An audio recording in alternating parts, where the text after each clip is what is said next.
ನಿನ್ನ ಕಣ್ಣೀರು ನನಗೆ ಹಾಲಿನ ಅಭಿಷೇಕ ಮಾಡಿದಂತೆ ಇದೆ. ಅಳಬೇಡ ಮಗು, ನಾನು ನಿನ್ನ ಜೊತೆಗಿದ್ದೇನೆ ಎಂದು ಹೇಳುತ್ತಾನೆ.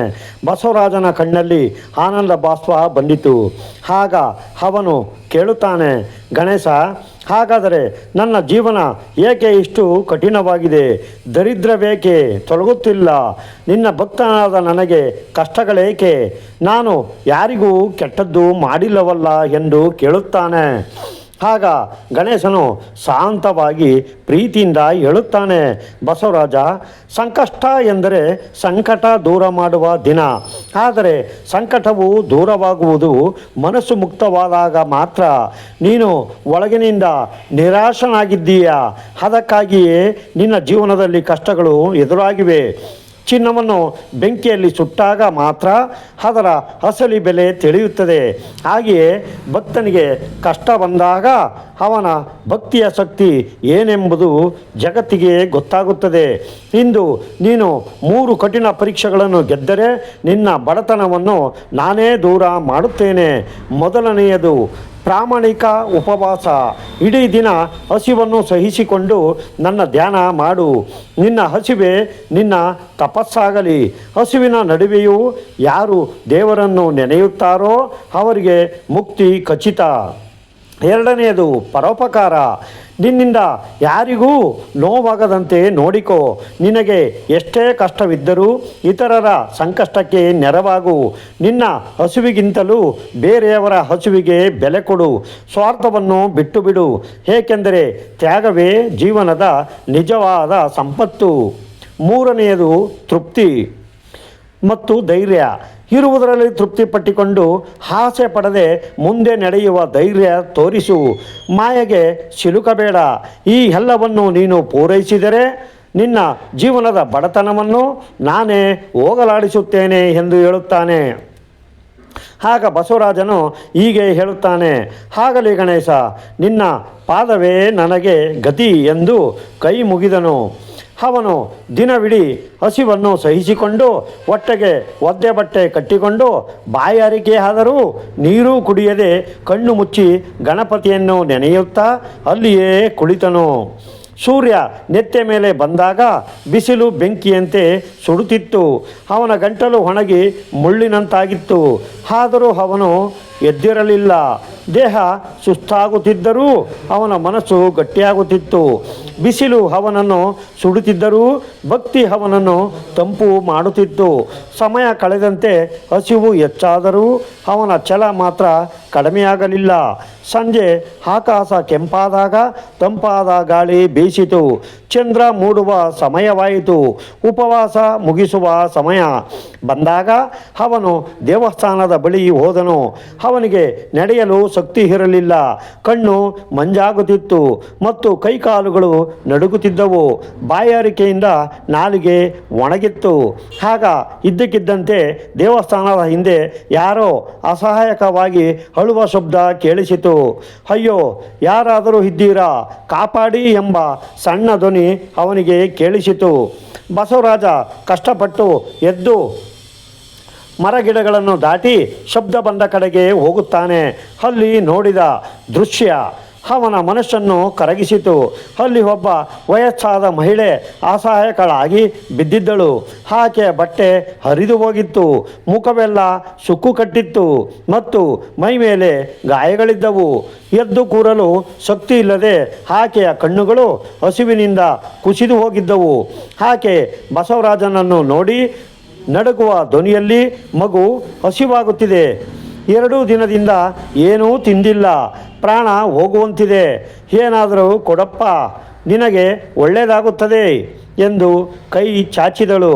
ಬಸವರಾಜನು ತಾನು ತುಂಬ ಹಸಿದಿದ್ದನು. ತಲೆ ಸುತ್ತಿ ಅಲ್ಲೇ ಬೀಳುವಂತಿದ್ದನು. ಕಾಡಿನಲ್ಲಿ ಹುಡುಕುವಾಗ ಸಿಕ್ಕಿದ 1-2 ಹಣ್ಣುಗಳನ್ನು ಅವನು ತನಗಾಗಿ ಇಟ್ಟುಕೊಂಡಿದ್ದನು. ಅದನ್ನು ತಿಂದು ಉಪವಾಸ ಮುಗಿಸಬೇಕು ಎಂದುಕೊಂಡಿದ್ದನು. ಅವನು ಆ ಹಣ್ಣನ್ನು ತಿನ್ನಲು ಹೋದಾಗ ಬೇರೆಯವರ ಕಷ್ಟಕ್ಕೆ ನೆರವಾಗು ಎಂಬ ಗಣಪತಿಯ ಮಾತು ನೆನಪಾಯಿತು. ಒಂದು ಕ್ಷಣ ಯೋಚಿಸಿದನು. ಅವನ ಹೊಟ್ಟೆ ಬೇಡ, ನೀನೇ ತಿನ್ನು, ಇಲ್ಲದಿದ್ದರೆ ನೀನು ಸಾಯಿ. ಸಾಹಿತ್ಯ ಎಂದು ಹೇಳುತ್ತಿತ್ತು. ಆದರೆ ಅವನ ಮನಸ್ಸು ಮಾತ್ರ ತ್ಯಾಗ ಮಾಡು ಎನ್ನುತ್ತಿತ್ತು. ನಾನು ಹಸಿದರೆ ಪರವಾಗಿಲ್ಲ, ಆದರೆ ಇವರು ಹಸಿದರೆ ಒಂದು ಜೀವವೇ ಹೋಗುತ್ತದೆ. ನನ್ನ ಹಸಿವಿಗೆ ನಿಂತ ಇವರ ಹಸಿವು ದೊಡ್ಡದು.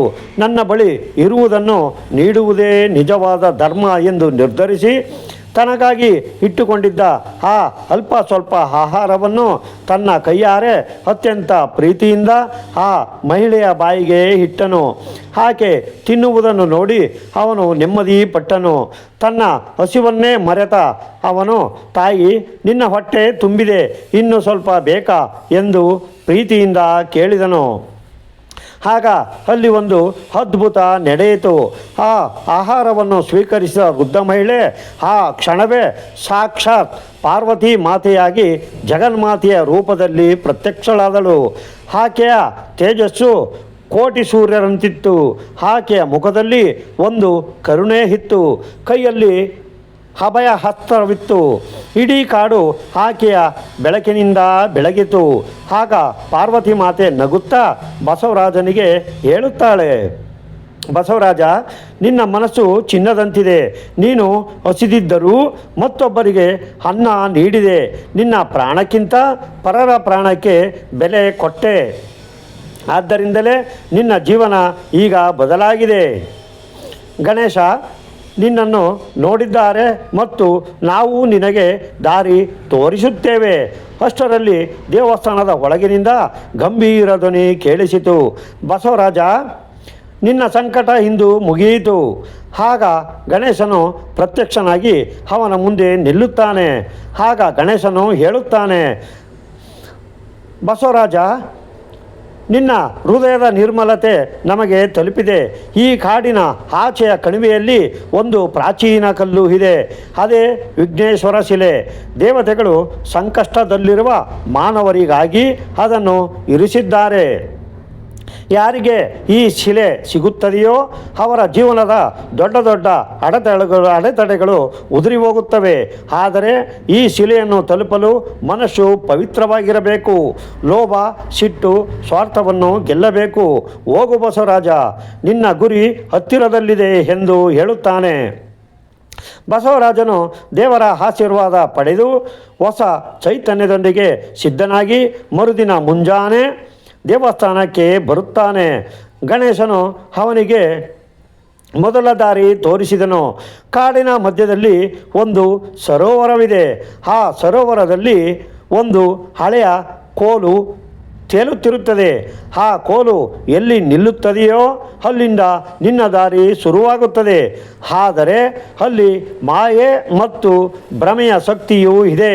ಎಚ್ಚರದಿಂದಿರು. ಬಸವರಾಜನು ಕಾಡಿನ ದಾರಿಯಲ್ಲಿ ನಡೆಯುವಾಗ ಮೊದಲಿಗೆ ಭಯದ ಪರೀಕ್ಷೆ ಎದುರಾಯಿತು. ವಿಚಿತ್ರ ಶಬ್ದಗಳು, ಕಾಡು ಪ್ರಾಣಿಗಳ ಗರ್ಜನೆ ಮತ್ತು ದೇವಗಳ ಭ್ರಮೆಗಳು ಅವನನ್ನು ಎದುರಿಸಿದವು. ದಾರಿಯುದ್ದಕ್ಕೂ ಕತ್ತಲು ಆವರಿಸಿತು. ಮರಗಳು ರಾಕ್ಷಸರಂತೆ ಕೈ ಚಾಚಿ ನಿಂತಿದ್ದವು. ಗಾಳಿ ಓಂಕಾರ ಹಾಕುತ್ತಿತ್ತು. ಆದರೆ ಅವನು ಭಯಪಡಲಿಲ್ಲ. ನನ್ನ ಜೊತೆ ಗಣೇಶನಿದ್ದಾನೆ, ಅವನೇ ನನ್ನ ರಕ್ಷಕ ಎಂದು ಓಂ ಗಣಪತಿಯೇ ನಮಃ ಎಂದು ಗಟ್ಟಿಯಾಗಿ ಸ್ಮರಿಸುತ್ತಾ ಧೈರ್ಯದಿಂದ ಮುಂದೆ ಸಾಗಿದನು. ಅವನ ಭಕ್ತಿಯ ಮುಂದೆ ಭಯ ಓಡಿ ಹೋಯಿತು. ಸರೋವರದ ದಡಕ್ಕೆ ಬಂದನು. ಅಲ್ಲಿ ತೇಲುತ್ತಿದ್ದ ಕೋಲು ಉತ್ತರ ದಿಕ್ಕಿಗೆ ನಿಂತಿತು. ಅವನು ಆ ದಿಕ್ಕಿನಲ್ಲಿ ನಡೆದನು. ನಂತರ ಅವನ ಮುಂದೆ ಒಂದು ಅದ್ಭುತ ಲೋಕ ತೆರೆದುಕೊಂಡಿತು. ರಾಶಿ ರಾಶಿ ಚಿನ್ನದ ಆಭರಣಗಳು, ವಜ್ರ ವೈಡೂರ್ಯಗಳು, ಹಣದ ರಾಶಿ, ರೇಷ್ಮೆ ಬಟ್ಟೆಗಳು ಕಾಣಿಸಿಕೊಂಡವು. ಒಂದು ಕ್ಷಣ ಅವನ ಕಣ್ಣು ಕುಕ್ಕಿತು. ಇದನ್ನು ತೆಗೆದುಕೋ, ನೀನು ಶ್ರೀಮಂತನಾಗುತ್ತೀಯ. ಜಗತ್ತೇ ನಿನ್ನ ಕಾಲ ಕೆಳಗೆ ಬರುತ್ತದೆ. ನಿನಗೆ ಬೇಕಾದ್ದನ್ನು ನೀನು ಕೊಂಡುಕೊಳ್ಳಬಹುದು. ಊರಿನ ಸಾಹುಕಾರನಿಗಿಂತ ದೊಡ್ಡವನಾಗಬಹುದು ಎಂದು ಮಾಯೆ ಅವನನ್ನು ಮೃದುವಾಗಿ ಕರೆಯಿತು. ಆದರೆ ಬಸವರಾಜ ಒಂದು ಕ್ಷಣ ನಿಂತು ಯೋಚಿಸಿದ. ಇದು ಭ್ರಮೆ. ಇದು ನನಗೆ ಬೇಡ. ನನಗೆ ಗಣಪತಿ ಆಶೀರ್ವಾದ ಬಿಟ್ಟು, ನೆಮ್ಮದಿ ಬಿಟ್ಟು ಬೇರೇನೂ ಬೇಡ. ಧರ್ಮದ ದಾರಿಯೇ ನನಗೆ ಮುಖ್ಯ. ಅಡ್ಡದಾರಿಯ ಹಣ ನನಗೆ ಬೇಡ. ಈ ಹಣವು ನನ್ನ ಹಸಿವನ್ನು ಸದ್ಯಕ್ಕೆ ತೀರಿಸಬಹುದು, ಆದರೆ ನನ್ನ ಮನಸ್ಸು ಕೆಡಿಸುತ್ತದೆ ಎಂದು ತಿಳಿದ ಬಸವರಾಜ ಆ ಆಸೆಗೆ ಮರಳಾಗದೆ ತಲೆ ಎತ್ತಿ ಮುನ್ನಡೆದನು. ಕೊನೆಯದಾಗಿ ಅವನು ಒಂದು ಹಳೆಯ ಮಾಯಾ ಕನ್ನಡಿಯ ಮುಂದೆ ಬಂದು ನಿಂತನು. ಆ ಕನ್ನಡಿಯಲ್ಲಿ ಅವನ ಮುಖ ಕಾಣುವ ಬದಲು ಅವನ ಹಳೆಯ ನೋವು, ಸೋಲುಗಳು ಮತ್ತು ಅವನನ್ನು ಅವಮಾನಿಸಿದ ಜನರ ಮುಖಗಳು ಕಂಡವು. ನಿನಗೆ ಯಾವುದೇ ಯೋಗ್ಯತೆ ಇಲ್ಲ, ನೀನು ಬದುಕಿನಲ್ಲಿ ಸೋಲುತ್ತಿದ್ದೀಯಾ ಎಂದು ಆ ಕನ್ನಡಿ ಅವನನ್ನು ಕುಗ್ಗಿಸಲು ಪ್ರಯತ್ನಿಸಿತು. ಬಸವರಾಜ ಧೈರ್ಯಗೆಟ್ಟು ಕುಸಿದು ಬೀಳುವ ಹಂತದಲ್ಲಿದ್ದಾಗ ಗಣಪತಿಯ ದಿವ್ಯ ಧ್ವನಿ ಕೇಳಿಸಿತು. ನಿನ್ನನ್ನು ನೀನು ಒಪ್ಪಿಕೋ ಮಗು, ಹಳೆಯ ಕಷ್ಟಗಳನ್ನು ಮರೆತು ಧೈರ್ಯದಿಂದ ನಿಲ್ಲು. ನೀನು ನನ್ನ ಪ್ರೀತಿಯ ಭಕ್ತ. ಬಸವರಾಜನು ಕಣ್ಣೀರು ಒರೆಸಿಕೊಂಡು, ಹೌದು, ನಾನು ಬಡವನಿರಬಹುದು, ಆದರೆ ನಾನು ಗಣಪತಿಯ ಭಕ್ತ. ನನ್ನ ಸೋಲುಗಳೇ ನನಗೆ ಪಾಠಗಳು ಎಂದು ದೃಢವಾಗಿ ನಿಂತನು. ಆ ಕ್ಷಣವೇ ಆ ಮಾಯಾ ಕನ್ನಡಿ ಒಡೆದು ಚೂರಾಯಿತು. ಅವನ ಭಕ್ತಿಗೆ ಮೆಚ್ಚಿದ ಗಣೇಶನು ಅವನಿಗೆ ಆ ದಿವ್ಯವಾದ ವಿಘ್ನೇಶ್ವರನ ಶಿಲೆಯನ್ನು ತೋರಿಸಿದನು. ಅದು ಸೂರ್ಯನಂತೆ ಹೊಳೆಯುತ್ತಿತ್ತು. ಬಸವರಾಜ ಓಡಿ ಹೋಗಿ ಆ ಶಿಲೆಯನ್ನು ಮುಟ್ಟಿದನು. ಆ ಶಿಲೆಯನ್ನು ಮುಟ್ಟಿದ ತಕ್ಷಣ ಒಂದು ದೊಡ್ಡ ಪ್ರಕಾಶವಾಯಿತು. ಅವನ ಬಡತನವೆಲ್ಲ ಮಾಯವಾಯಿತು. ಅವನ ಮೈ ಮೇಲಿದ್ದ ಹರಿದ ಬಟ್ಟೆಗಳು ಮಾಯವಾಗಿ ಶುಭ್ರವಾದ ರೇಷ್ಮೆ ವಸ್ತ್ರಗಳು ಬಂದವು. ಅವನ ದೇಹದಲ್ಲಿದ್ದ ಸುಸ್ತು ಮಾಯವಾಗಿ ಆನೆಯ ಬಲ ಬಂದು ಅವನು ಊರಿಗೆ ಹಿಂದಿರುಗುವಾಗ ಬಿದ್ದು ಹೋಗುತ್ತಿದ್ದ ಅವನ ಹಳೆಯ ಗುಡಿಸಲು ಚಿನ್ನದ ಗೋಪುರವಿರುವ ಸುಂದರವಾದ ಮನೆಯಾಗಿ ಬದಲಾಯಿತು. ಅವನ ಬದುಕು ಬಂಗಾರವಾಯಿತು. ಅವನ ಕಣ್ಣೀರು ಸಂತೋಷದ ಕಣ್ಣೀರಾಯಿತು. ಅವನನ್ನು ಅವಮಾನಿಸಿದ ಜನರೇ ಬಂದು ಅವನ ಕಾಲಿಗೆ ಬಿದ್ದು ಕ್ಷಮೆ ಕೇಳಿದರು. ವೀಕ್ಷಕರೇ, ಈ ಕತೆ ನಮಗೆ ಏನು ಪಾಠ ಕಲಿಸುತ್ತದೆ? ಮನುಷ್ಯನು ಶುದ್ಧ ಮನಸ್ಸಿಂದ ಪ್ರಯತ್ನಿಸಿದರೆ ಮತ್ತು ಗಣಪತಿಯಲ್ಲಿ ಅಚಲ ಛಲ ನಂಬಿಕೆ ಇಟ್ಟರೆ ಸಂಕಷ್ಟ ಒಂದು ದಿನವೂ ಇಡೀ ಜೀವನವನ್ನೇ ಬದಲಾಯಿಸಬಲ್ಲದು. ಕಷ್ಟಗಳು ಬಂದಾಗ ಕುಗ್ಗಿ ಹೋಗಬೇಡಿ, ಅದು ಗಣಪತಿ ನಿಮ್ಮನ್ನು ಪರೀಕ್ಷಿಸುತ್ತಿದ್ದಾನೆ ಎಂದು ತಿಳಿಯಿರಿ. ಗುರುವಾರದ ಈ ಸಂಕಷ್ಟಹರ ಚತುರ್ಥಿ ಎಂದು ನೀವು ಕೂಡ ಗಣೇಶನನ್ನು ಮನಸ್ಸಾರೆ ಪ್ರಾರ್ಥಿಸಿ ನಿಮ್ಮ ಜೀವನದ ಎಲ್ಲ ಕಷ್ಟಗಳು ದೂರವಾಗಲಿ. ಈ ಕತೆ ನಿಮ್ಮ ಮನಸ್ಸನ್ನು ಮುಟ್ಟಿದರೆ ದಯವಿಟ್ಟು ವಿಡಿಯೋನ ಲೈಕ್ ಮಾಡಿ ಮತ್ತು ಕಮೆಂಟ್ನಲ್ಲಿ ಜೈ ಗಣೇಶ ಎಂದು ಬರೆಯಿರಿ. ಹಾಗೆ ನಮ್ಮ ಚಾನಲ್ ಸಬ್ಸ್ಕ್ರೈಬ್ ಮಾಡೋದ ಮರಿಬೇಡಿ. ಮತ್ತೆ ಮುಂದಿನ ವಿಡಿಯೋದಲ್ಲಿ ಸಿಗೋಣ. ಓಂ ನಮಃ ಶಿವಾಯ.